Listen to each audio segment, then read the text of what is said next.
será, é o tema do nossa meditação, como será o ano 2024? Como será? Hã? Alguém já questionou como é que vai ser o ano 2024? Hã? Já há quem diga maravilhoso. Vítor, o que é que vai ser o ano 2024? Vai ser bom?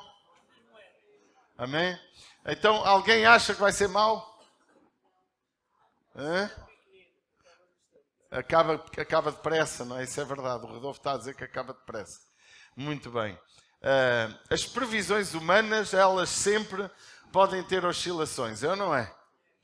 Pode correr como a gente prevê, alterações que podem fazer grandes diferenças. O futurismo humano também, ele é condicionado a boa parte daquilo que realmente acontece. O futurismo humano também não tem capacidade de decidir ou de definir como vai ser o ano. Porque há muita gente que tem a mania de ir às estrelas, de ir à cartomancia, de ver nos astros, etc. E conseguem achar que aquilo vai ter influência sobre a sua vida. Também a política pode alterar muito as nossas vidas durante este ano. Aliás, se falarmos de 6 ou 7 homens mais influentes em termos políticos, iríamos pensar no Vladimir Putin, iríamos pensar no Xi Jinping, lá da China, enfim, tantos homens, aquele maluco lá, o Kim Jong-un da Coreia do Norte também, e essa gente doida e alguns com mais juízo, Joe Biden, que ainda gera algum equilíbrio, nós podíamos pensar, não é, que esse grupo de homens influentes podiam gerar um bom ano para nós, não é? Ou não. Então, se alguns grupos então terroristas se lembrarem de fazer maldades das grandes, então a coisa piora. É ou não é? Não é assim que a visão humana funciona? E pior que o terrorismo, ainda temos aquele grupo de malucos, de hackers, de crashers, que geram problemas graves. Imagino que agora se juntam os maiores carolas do mundo e destroem tudo o que é sistema da internet, bancária. Conseguem arruinar, olha, deixas de ter acesso ao teu dinheiro, as finanças deixam de ter acesso a tudo e mais alguma coisa. Imagino que alguém faz um apagão mundial. Então aí há que a nossa vida vira do avesso. Acredite, era pior isso do que uma catástrofe de uma intempérie da natureza que se focaliza numa determinada área geográfica, mas se alguém conseguisse desligar os satélites lá em cima, não é? Acabar ali com toda a influência da internet, do GPS, o mundo ficava completamente louco. Você não tem noção. Houve um filme que eu não me lembro o nome, pode ser que alguém aí da plateia se lembre, que eles desligaram tudo numa cidade e os semáforos não funcionavam, era uma grande confusão. Não é? Um grupo de terroristas que fizeram assim uma maldade. Num dos filmes que a gente vai vendo por aí. Bom, agora, porque o nosso ano pode ser maravilha. Alguém acredita que o seu ano vai ser uma maravilha? Alguém está convencido que o seu ano vai ser bom? Eu acho que é importante... Amor, olha aí, vê se apanhas, minha doce esposa. Conseguiste? Pois não. Tu acreditas que o ano que vamos viver, ele pode fazer a diferença na tua vida? Eu penso que todos os anos nós temos uma tendência de dizer que o ano vai ser melhor. É ou não é? Se você olhar para os anos anteriores, você sempre fez essa declaração. Sempre nós temos a mania de, no começo do ano, eu vou acertar a minha vida com Deus. Já ouvi alguns irmãos o ano passado a dizer, em 2024 eu vou acertar a minha vida com Deus, em 2024 vou pôr aí as coisas em ordem. E quase sempre acontece que chega o ano, não vai ser este mês, vai ser para o outro, não vai ser desta vez, vai ser para a outra, porque nós, humanos, às vezes temos uma dificuldade profunda de tomar decisões e vivê-las. Quantos casaram dizendo que aquela seria a mulher da sua vida para o resto da vida? E como Deus não a matou, já tem outra. Porque se Deus a tivesse matado, estava certo, mas Deus não matou. Então agora está com outra. Quantos de nós não disse, agora há que eu não faço mais este disparate na minha vida? E vai e volta a fazer. Enfim, há muitas coisas que nós praticamos, que nós vivemos, que são fruto do momento da emoção, do momento de um desafio. E isso leva-nos a ter uma vida que acaba por andar sempre ao contrário. Sempre contraciclo. Eu queria dizer que o teu ano será dependendo da tua escolha. A tua escolha define o ano que tu vais ter. Existem duas opções de escolha. É claro que a primeira opção, se as nossas escolhas forem com Deus, os resultados são construídos com Deus. Se as nossas escolhas são absolutamente nossas, sem o respaldo de Deus e da sua palavra, os resultados são nossos. E nem sempre são negativos. Veja, eu posso decidir sem Deus e obter os resultados que eu quero sem Deus. Você entende? Agora, isso não significa felicidade, não significa uma vida de vitória e de conquista. Porque quando conquistamos com Deus, as conquistas perduram. Quando a nossa conquista é humana, a nossa conquista é humana. E tudo o que é humano passa, tudo o que é humano morre, tudo o que é humano tem uma tendência de envelhecimento. Até Jesus disse, não junteis tesouros onde a traça, a ferrugem e os ladrões podem roubar e destruir. Mas juntai tesouros no céu, porque aí dura para sempre. Então há as conquistas humanas, são as nossas, e as conquistas onde Deus está envolvido. Se as nossas escolhas são de influência das modas, a moda passa e as nossas escolhas também vão passar e muitas vezes nem vão resultar. Se as nossas escolhas forem influenciadas pelas circunstâncias, o resultado também é indefinido, porque eu posso ter escolhas com base no que vai acontecendo. Imaginemos o quadro. Hoje eu chegava aqui e não tinha ninguém na igreja para pregar. Que escolha é que eu tomaria? O que é que eu faria? Não é? Era uma escolha com base na circunstância. Uma escolha com base no ocorrido. Muitas vezes até no acaso. Imagine que eu tenho um acidente de carro, mas tenho ainda a possibilidade de vir à igreja, mas que por causa daquele acidente eu já não venho à igreja.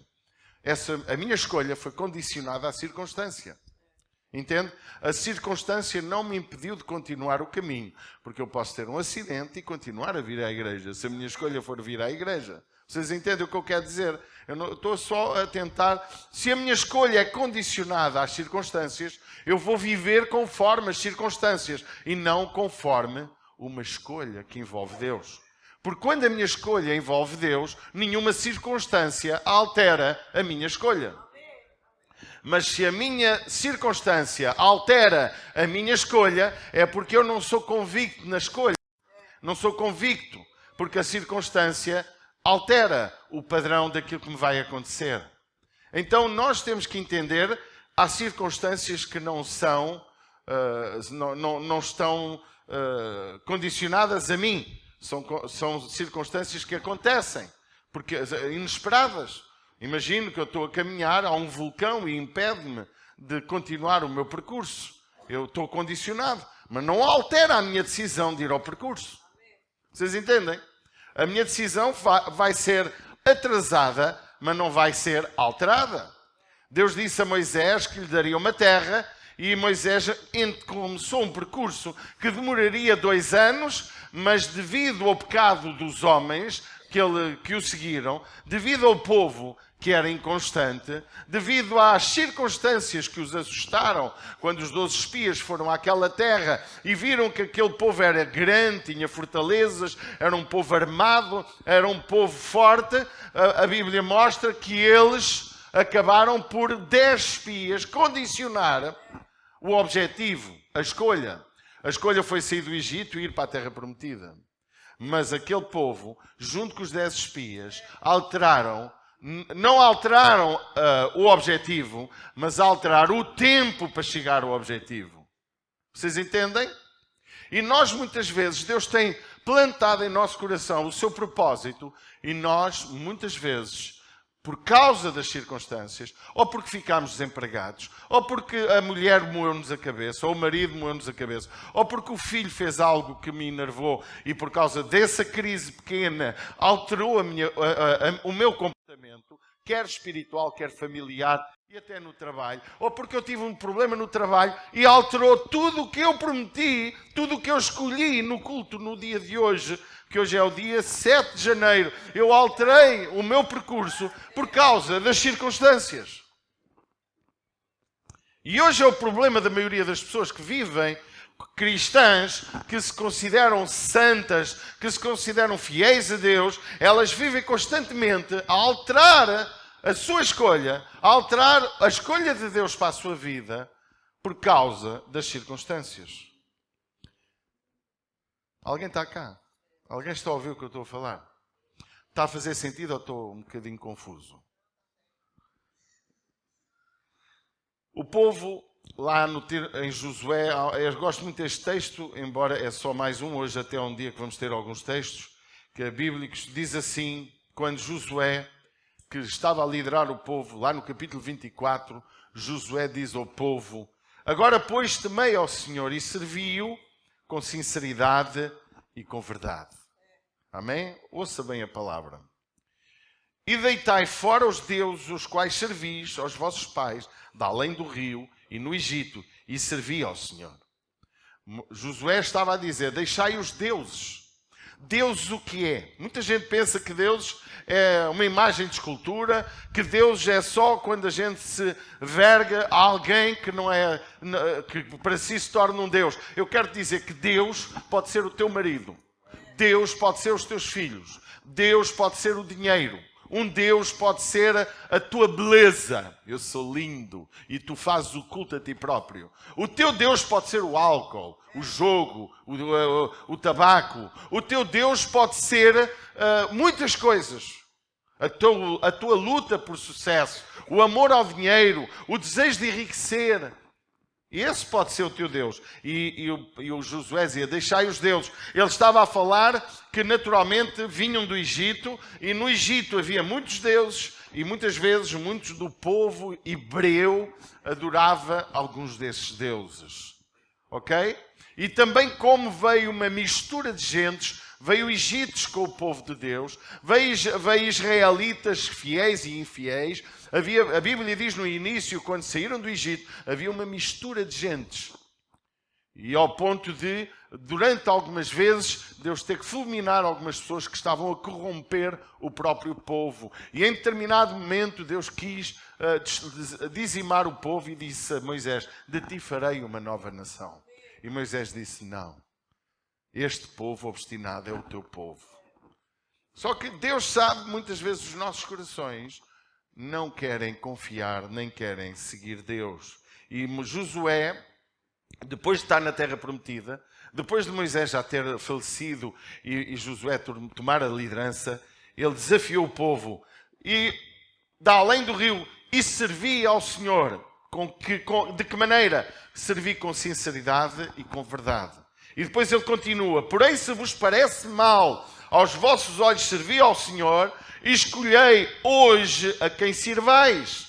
Se aos deuses a quem serviram vossos pais, que estavam de além do rio, ou se aos deuses dos amorreus, em cuja terra habitais. Porém, eu e minha casa serviremos ao Senhor. Então respondeu o povo e disse, nunca nos aconteça que deixemos de servir ao Senhor para servir aos deuses. Isto é, e pode depois ler em sua casa o resto. Mas eles escolheram. Eu quero-vos dizer que o resultado das vossas vidas tem a ver com a vossa escolha. O ano 2024 será o que tu escolheres. Amém. A tua escolha humana, que nem sempre é errada, mas se ela envolve Deus, se ela está no plano de Deus, ela vai dar certo. Então, depende dos teus objetivos, depende das tuas metas de vida, e isso fará com que a tua escolha tenha o seu resultado. Eu gostava muito, às vezes apetece-me dizer tanta coisa, mas é melhor não dizer. E, infelizmente, deixe-me dizer-lhe uma coisa muito triste. No mundo do cristianismo evangélico, as pessoas estão completamente desvirtuadas do propósito de Deus. Elas não decidem certo aquilo que Deus quer para a vida delas. Elas decidem com base nos seus desejos e ambições. Vocês estão cá? E o facto de eu conhecer a palavra de Deus, o facto de eu saber muito de Deus, não significa que eu esteja a viver como Deus quer. Saber que mentir é pecado, todos sabemos. Até os ímpios sabem, até os ateus sabem. Que é errado. Para ele não é pecado, é errado. Porque mentir envolve a traição de alguém com quem falamos. Saber que adulterar é errado, para a igreja é pecado. Porque pecado é ofensa. O errado é ofensa ao próximo. O pecado é ofensa ao próprio Deus. Está cá? A diferença entre eu ofender o meu irmão e a minha ofensa a Deus é bem diferente. Porque a minha ofensa a Deus determina a minha eternidade. A minha ofensa ao irmão determina o meu relacionamento com ele. E isso pode ser alterado, quer com Deus, quer com o ser com quem eu ofendo. Se eu pedir desculpa à pessoa, mesmo que ela não me desculpe, diante de Deus eu fico desculpado. Certo? Mesmo que ela não aceite. Então a minha escolha, ela vai gerar consequências. E a maioria de nós escolhe a igreja, por exemplo, para cristãos agora. Escolhe a igreja onde tem posicionamento, onde tem reconhecimento, onde é elogiado, onde encontra honra. Muitas vezes escolhe a igreja com base nas exigências. Se o pastor for daqueles assim, eu escolho. Se não for assim, eu já não quero. Porque a maioria de nós não escolhe com base naquilo que Deus lhe diz para fazer. Escolhe com base no seu ego. Escolhe com base na sua ambição espiritual. Escolhe com base no seu propósito de ser ou não ser uma pessoa que se apresente perante a sociedade como alguém reconhecido. Porque eu quero vos dizer um segredo. As igrejas evangélicas é o lugar onde as pessoas recebem honra, recebem mimo, recebem carinho, mas também se deturpa o propósito que é ser igreja. Porque mesmo que tu chegues à igreja e ninguém te diga olá, mesmo que estejas na igreja onde ninguém goste de ti, mesmo que não sejas reconhecido, se Deus te plantou num lugar, tu deves permanecer fiel, haja o que houver, porque o reconhecimento não vem do homem, vem de Deus. Amém? E muitas vezes nós não entendemos o que Deus tem para cada um de nós. Depende dos teus objetivos e metas, fará com que as tuas escolhas aconteçam. Eu tenho um objetivo deste ano de ser consagrado a pastor. Outro, eu tenho um objetivo este ano de abrir a minha empresa. Meus amados, eu tenho na minha família alguém que tentou várias vezes ser empresário e dá sempre errado. Sempre errado. Irmãos, nem todos nasceram para ser patrões. Você concorda comigo? Há pessoas que são excelentes funcionários, podem alcançar até bons prémios de produção, podem até ganhar muito dinheiro como funcionário, talvez não venha a ter o Ferrari como tem o patrão, mas para ser feliz não preciso de Ferraris, eu preciso de um carro para me deslocar.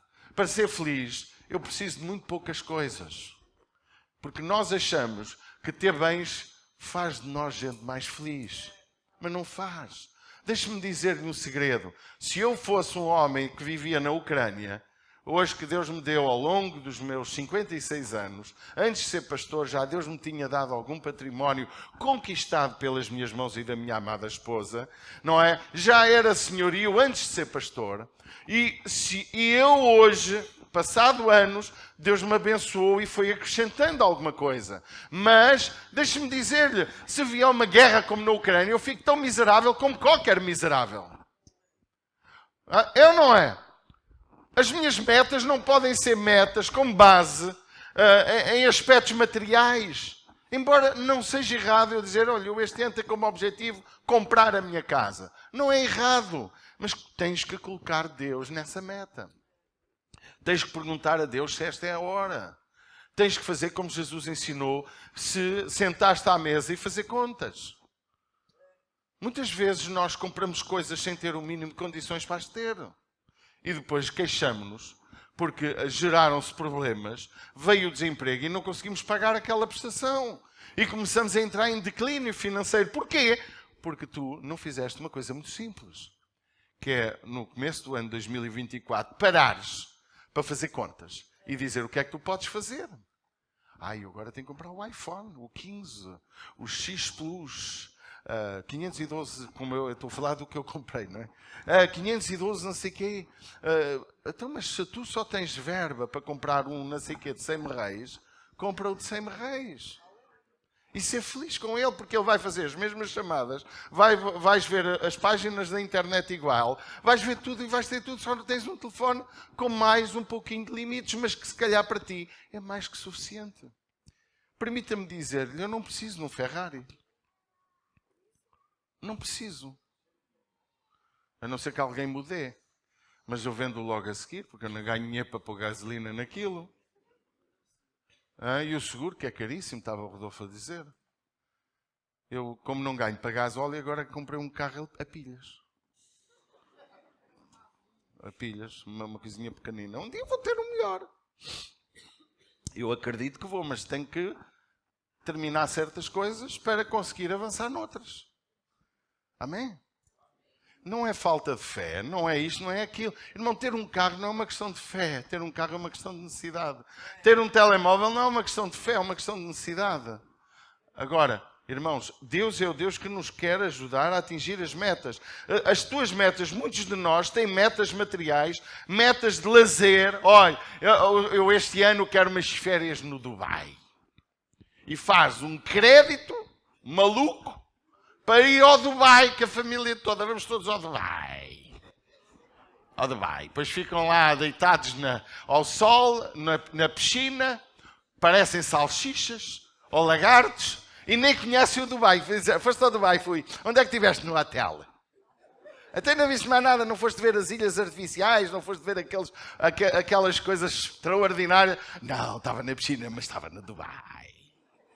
Desgraçado, anda a pagar agora 36 meses a viagem do Dubai.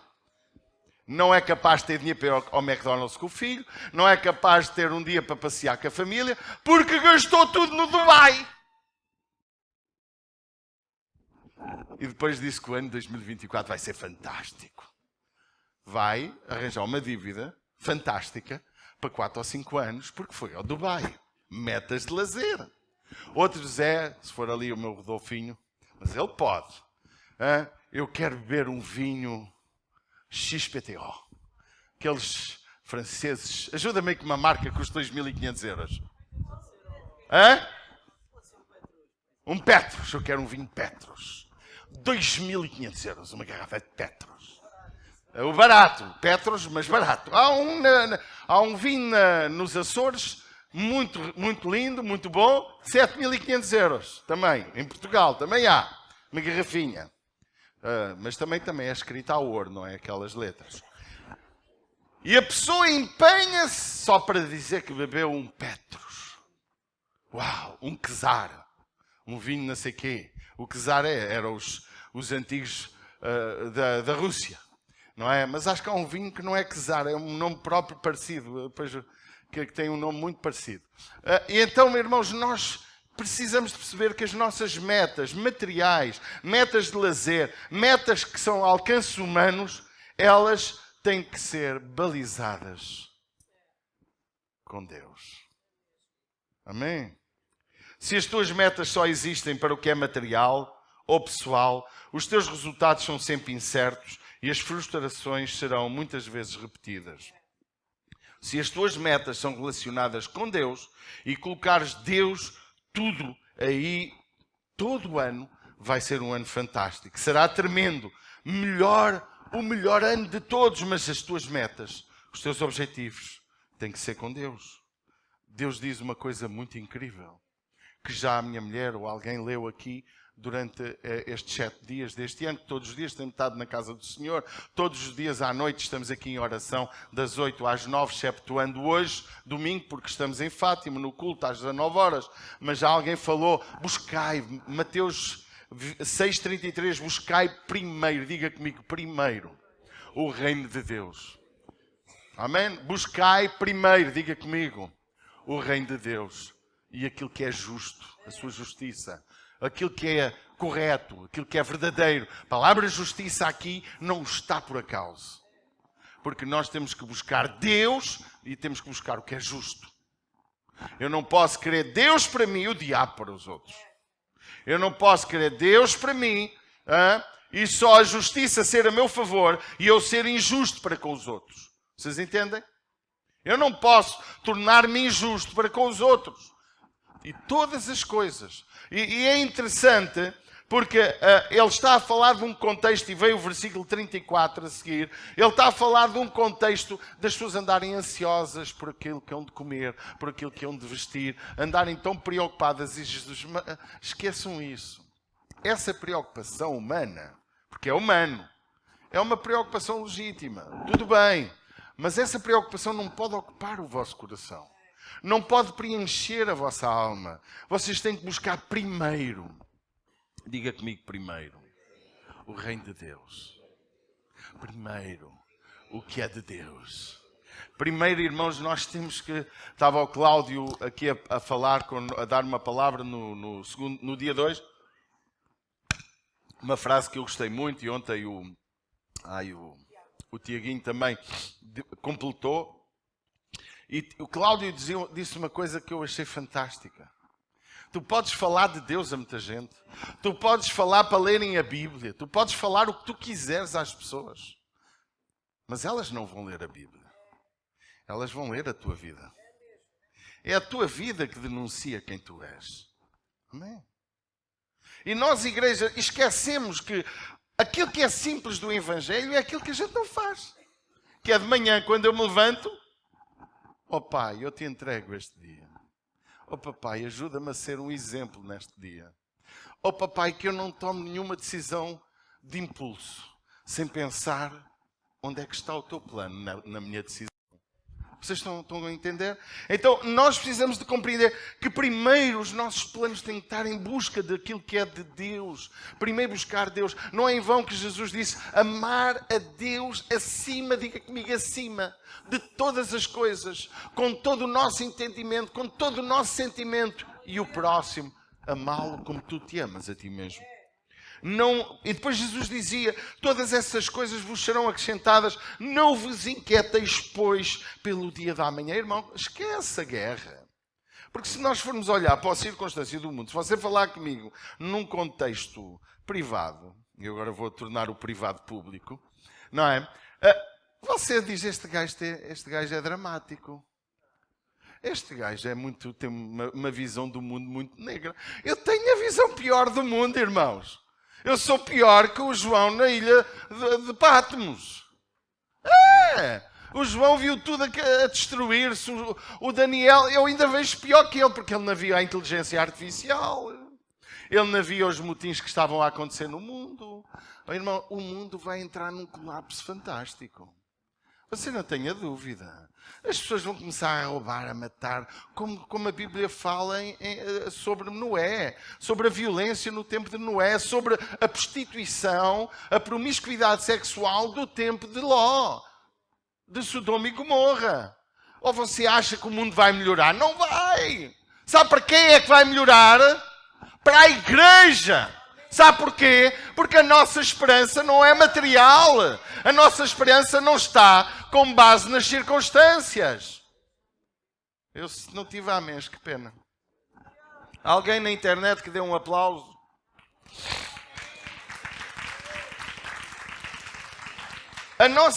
O nosso 2024 vai depender de onde tu tens a fonte da tua fé. A fonte da tua confiança, a fonte da tua esperança. Onde está centrada a tua esperança? Onde está a fonte de que tu confias? Essa fonte que está aqui dentro, que gera confiança. O que é que ela é?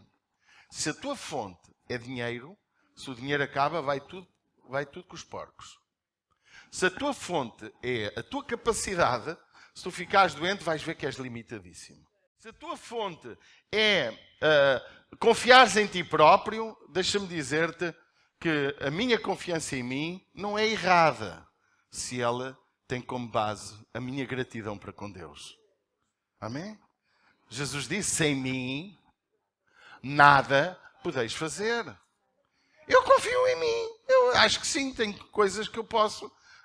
Sou excelente em peso, tenho um peso bom, não é? Eu confio no meu peso, consigo estar um bom tempo sem comer, tenho reservas, como os ursos, não é? Mas, se a minha confiança for em mim, na minha saúde, na minha valentia, no meu intelecto, na minha sabedoria, irmãos, eu quero te dizer que Deus usa tudo o que tu tens, porque tudo o que tu tens, Ele deu-te. Foi Ele que te deu. Mas a tua confiança tem que estar nele. Porque sem Ele, nada podemos fazer. Então, no que é que nós confiamos? Onde é que está a fonte da nossa esperança? Se a tua confiança está em ganhar dinheiro, tu vais faltar aos teus compromissos espirituais, tu vais ser unhas de fome para honrar a Deus, unhas de fome para honrar o próximo, unhas de fome para ajudar quem precisa. Vais ser o egoísta, porque só pensas em dinheiro. O dinheiro, irmãos, simplesmente serve para gastar. Ou não? Só presta para gastar. O dinheiro não é de quem o tem, é de quem o gasta. Por isso que muito ladrão anda a gastar o que era dos outros. O dinheiro era do outro, mas ele roubou e gastou o que era do outro. E o dinheiro foi de quem? Foi de quem o roubou, porque o gastou. Há aqueles velhotes com milhões de euros no banco a comer pão e água, mas não gastam dinheiro. Vêm os filhos, compram logo Ferraris, Lamborghinis, compram logo um apartamento em Paris, gastam o dinheirinho todo. O dinheiro foi de quem? Foi do velhote que morreu? Não, foi do filho que o gastou. O dinheiro não é de quem o tem, é de quem o gasta. Porque eu só desfruto o valor do dinheiro quando o gasto. O que é que me vale a mim ter uma garrafa de vinho Petros em casa e olhar para ela e namorar com ela e dizer, tu és tão linda, como eu te amo, garrafa, mas eu... E nunca a bebo. Eu irrita-me a minha mulher, vou já vos dizer com o quê. Ela tem lá copos de cristal que não os usa. Tem lá louças XPTO que não usa. Eu, para que é que eu quero aquela porcaria? Se eu não uso, eu quero é usar, é ou não é? A usar. E ela dana-se muito que eu às vezes ando bem vestido e depois vou para a obra e a gente tem ali uma obrinha e depois chego a casa todo estragas-me a roupa, a mulher, mas usei. Estraguei, mas usei. Tenho lá casacos, tenho fatos que têm traça. A traça foi lá e não usei. Isso me irrita. Se eu gastei, se eu estraguei, se eu sujei, amém! Ai, mas andas com estes sapatos na obra. Ando, são lindíssimos para a obra, temos que honrar a obra. O cimento tem que provar um sapato bom. Vocês estão a entender? O que nós só damos... Oh, irmão, ouça, para que é que vale eu ter uma casa? Uau, olha, eu tenho uma casa com 4 pisos. Só uso 2. E vou-lhe dizer qual é. É a casa... E depois dentro dos 2 pisos uso a casa de banho de cima, às vezes a de baixo, a sala para ver televisão e a cozinha para comer e o quarto para dormir. Não uso mais nada. Só para dormir. Para dormir e muito raramente outras coisas. Para ver um filme. Muito raramente outras coisas. Se tu tens uma esposa maravilhosa, desfruta. Tens uns filhos maravilhosos, desfruta-os. Que o dinheiro não seja a retração de tu criares os teus filhos e viver com eles. Porque às vezes nós temos, eu tenho que ir para a China, tenho que ir para o Japão, ganhar 1.000 euros, 10.000 euros por mês para dar melhor futuro aos meus filhos. Andas lá há 10 anos, quando cá chegas já não conheces os teus filhos. O que é que valeu ter filhos maravilhosos? O que é que valeu ter uma esposa que não desfrutaste? É quando tiveres 75 anos, que tu vais desfrutar da esposa. Só vais dar miminhos, fazer coxinha, beber um chazinho com um pãozinho sem manteiga, porque a manteiga faz mal ao colesterol. Minha velhinha, como é que tu estás? Hoje acordei bem. Queres que eu te vá buscar um comprimido? O que é que valeu? Sério. Nós perdemos o mais lindo da nossa vida, irmãos. E só damos por ela quando estamos a morrer ou estamos perto de já não poder fazer o melhor. Eu não consegui ir com os meus filhos, não é? À Disneylândia, é isso, não é? Walt Disney. Agora vou com os netos. Vou mesmo, mas vou, está dito. Está dito, está dito. Não é? Porque nós precisamos, não é? De aprender que a nossa vida tem que ser vivida com Deus e com aquilo que Deus nos dá. Deus te deu uma mulher maravilhosa. Desfruta. Deus deu-te uns filhos lindos. Vive perto deles. Brinca com eles. Deus deu-te uma igreja linda também para ouvires a palavra, para desfrutares, para ganhares alma, para seres sal no meio desta geração, no meio desta cidade, neste concelho tão lindo. Desfruta. Ainda se consegue viver aqui com alguma paz, com alguma segurança. Desfruta. Não inventes. A Bíblia diz que quem ama o dinheiro nunca se fartará dele. Olha, Paulo diz a Timóteo, para Timóteo dizer à igreja. Ele disse assim, 1 Timóteo 6,17, manda aos ricos deste mundo que não sejam altivos, nem ponham a esperança. Aonde? Na incerteza das riquezas, mas em Deus. Foi Paulo que disse a Timóteo, manda aos ricos, porque havia ricos na igreja. Você não tem que lutar contra os ricos. Você tem que lutar é contra a pobreza. Ser rico é pena vocês não serem mais ricos. Podia ser que um dia deste eu bebesse uma Petros. Não é? Você não tem que lutar contra os ricos. Os ricos é que têm que lutar contra a sua atitude soberba. E Deus diz, manda aos ricos que não coloquem a sua esperança na incerteza das riquezas, mas coloquem a sua esperança em Deus. Porque, irmãos, ter dinheiro ou não ter não te torna a melhor pessoa. Nós tínhamos um cliente ali na imobiliária que deu-nos ali um bocadinho de trabalho. E ele argumentava, você sabe quem eu sou? E eu, não sei.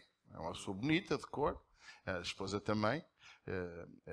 Percebo que é uma pessoa que está muito bem, tem educação e tal. Não, eu sou um homem que tem posses. Eu tenho X de apartamentos. Eu tenho isto, eu tenho aquilo. E como que se aquilo lhe desse mais valor? Vocês entendem? Como que se eu fosse valorizado por aquilo que tenho. E você não é valorizado pelo dinheiro que você tem. Você é valorizado pela sua educação, pela sua atitude como lida com os outros. Você é valorizado pelo seu caráter. Ok? Você pode andar de bicicleta porque não tem dinheiro para um carro e ser a melhor pessoa desta cidade. Nós não somos valorizados. E Deus dizia, a esperança que eles têm não pode ser no dinheiro. Tem que ser em Deus. A tua esperança, sejas rico ou pobre, tem que ser em Deus. Pode dizer amém? Eu vou repetir. Manda aos ricos deste mundo que não sejam altivos, nem ponham a esperança na incerteza das riquezas, mas em Deus, que abundantemente nos dá todas as coisas para delas gozarmos.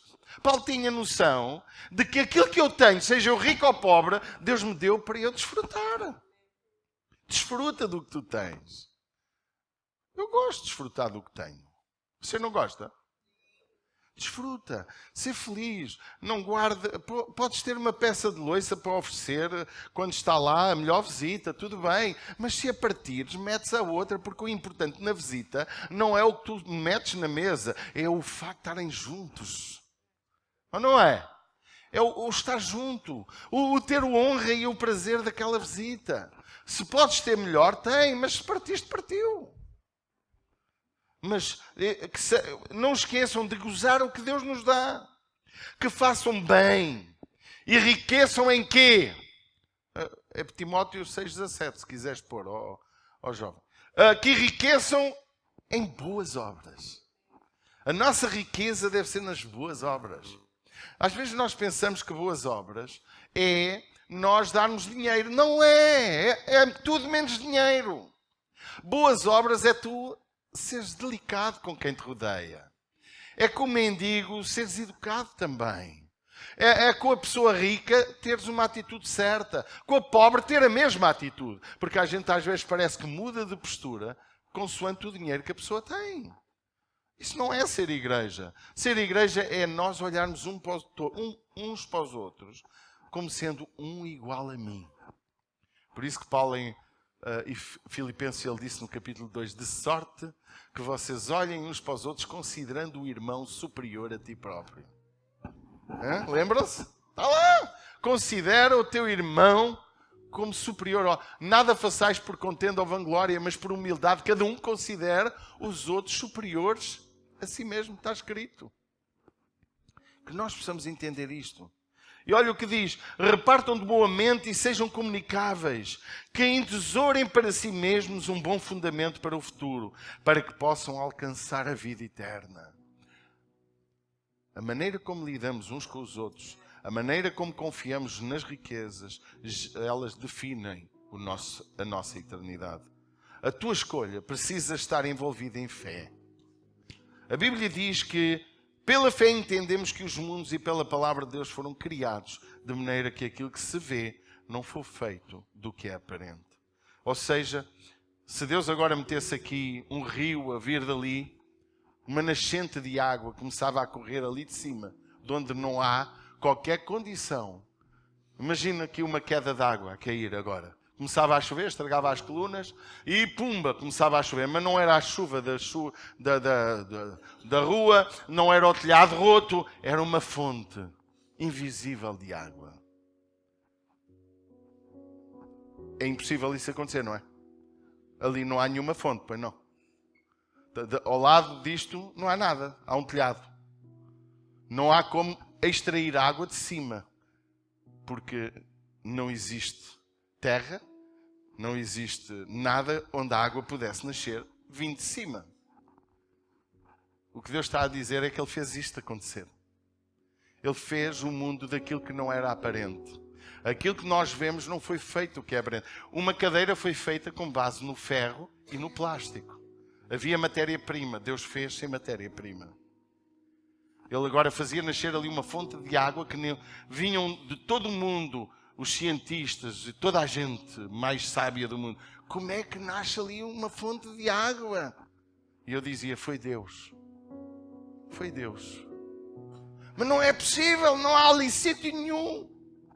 E a gente tirava água, bebia água, conferia que era água.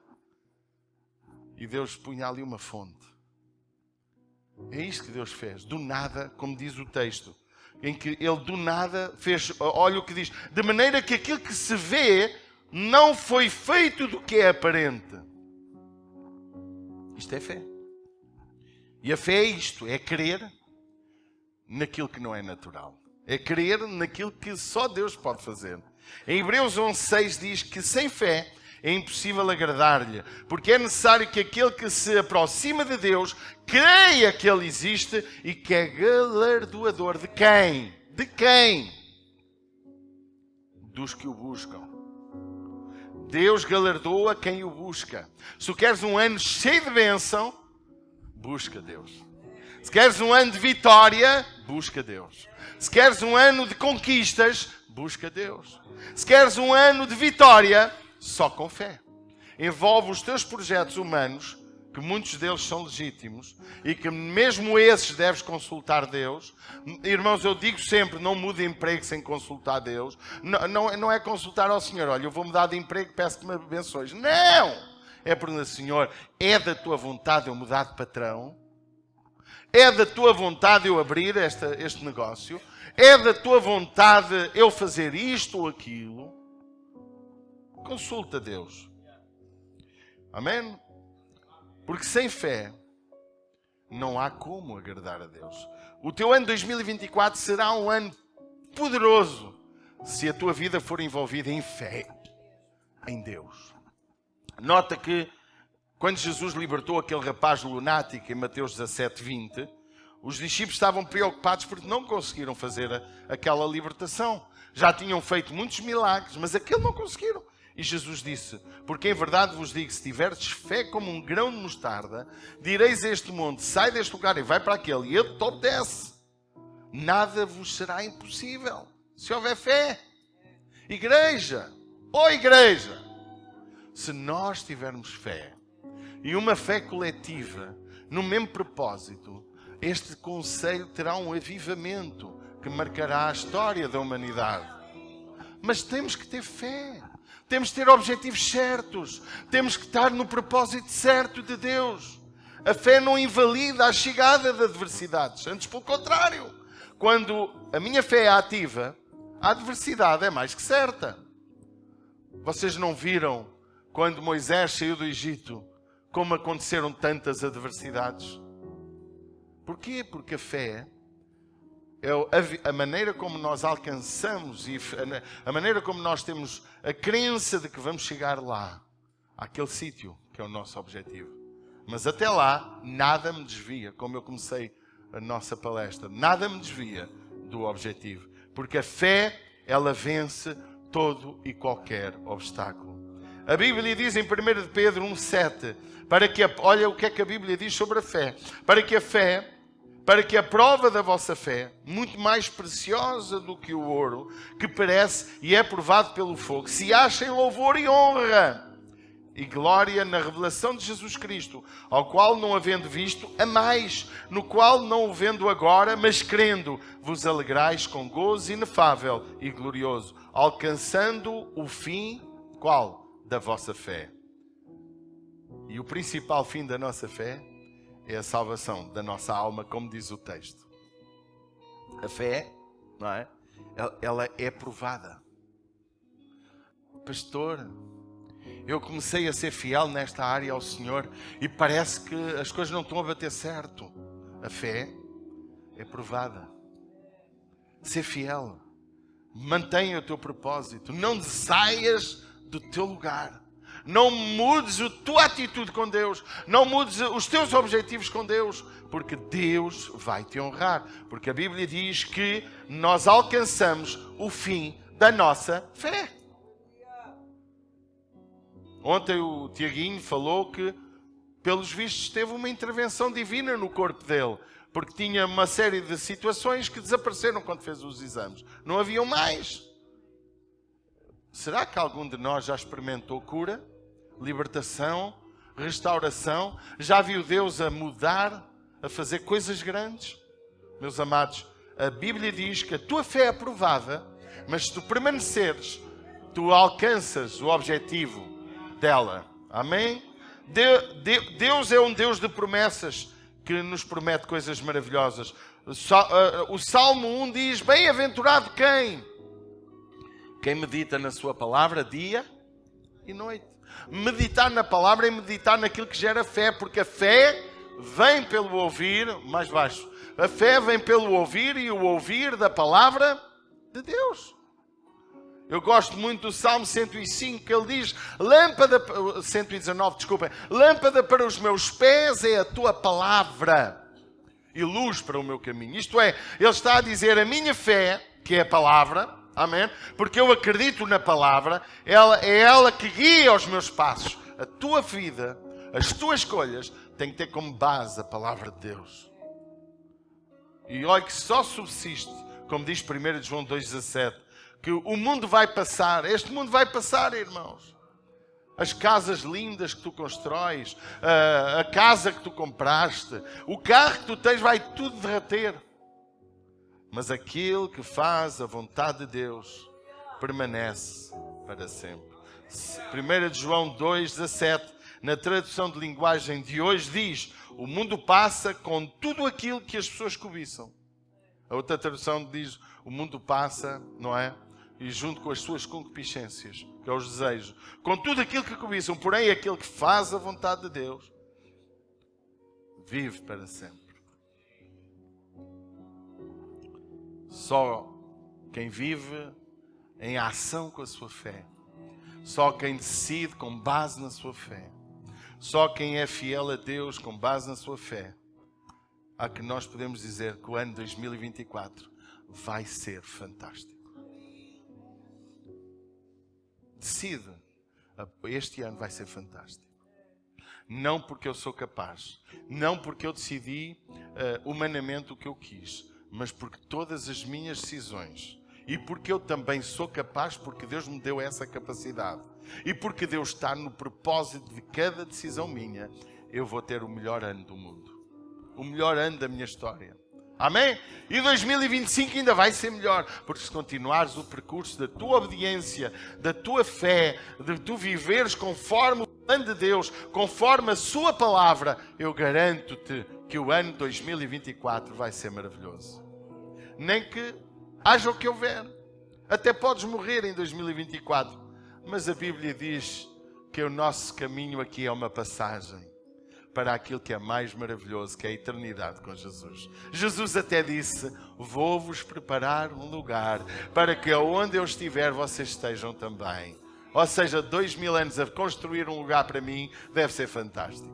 Se ele em 7 dias fez isso que a gente vê, imagina 2000 anos a Jesus preparando um lugar para que onde ele estiver nós possamos estar. Portanto, não tenhas medo. Não vivas com medo no que vem amanhã, como diz Mateus 6. Não vivas ansioso pelo que há de vir. Não tenhas medo da guerra da Ucrânia, da guerra da Palestina, ali da faixa de Gaza. Ai, agora entrou o Irão, agora é isto, agora é mais aquilo. A inteligência artificial, mais não sei o quê, vai desempregar 50% da população ativa. E mais não sei o quê, mas, irmão, esquece. Viva a tua vida. Ser feliz. Não sofras por antecipação, que é uma coisa triste. Não é? Imagina uma pessoa que o médico diz: olha, foi detectada esta doença na sua vida e segundo os médicos não tem cura. E ela começa já a viver como se estivesse a morrer. Ainda pode viver 50 anos. Morreu há pouco tempo um velhote de 90 e tal anos, que desde os 40 e tal anos que era diabético e muito grande. Viveu 50 anos com diabetes aquele homem. E ele era ruim como as cobras. Irmãos, a gente não tem que antecipar a nossa morte, a desgraça, eu vou falir. Não temos que antecipar o que é que nos vai acontecer. Eu vou ter filhos para quê? Então o mundo está tão mal. Podia assim o Rodolfo pensar: vou ter filhos para quê? O mundo está tão mal, não é? Tem filhos porque os filhos são herança do Senhor. Não tem problema. Amém? Louva Jesus. Vamos ficar de pé, meus queridos. Queridos, eu não sei qual é o propósito de 2024 para ti. Para mim é escolher conforme Deus escolheria no meu lugar. Cada um tem a sua vida, cada um tem as suas tarefas, cada um também tem seus objetivos, mas que nada saia do propósito de Deus. Que tu possas decidir como Jesus decidiria no teu lugar. Eu gostava de fazer uma pergunta nesta noite. Nesta manhã, desculpa. Eu gostava de perguntar se tu queres fazer a escolha certa para 2024. Se queres, levanta as tuas mãos e começa a declarar. Fala com Deus no lugar onde tu estás. Começa a dizer aquilo que tu escolhes para este ano. As tuas decisões para 2024. Começa a declarar. Começa a dizer: Pai, faz a tua declaração de fé com Deus. Faz a tua escolha. Decide aquilo que tu queres nesta manhã.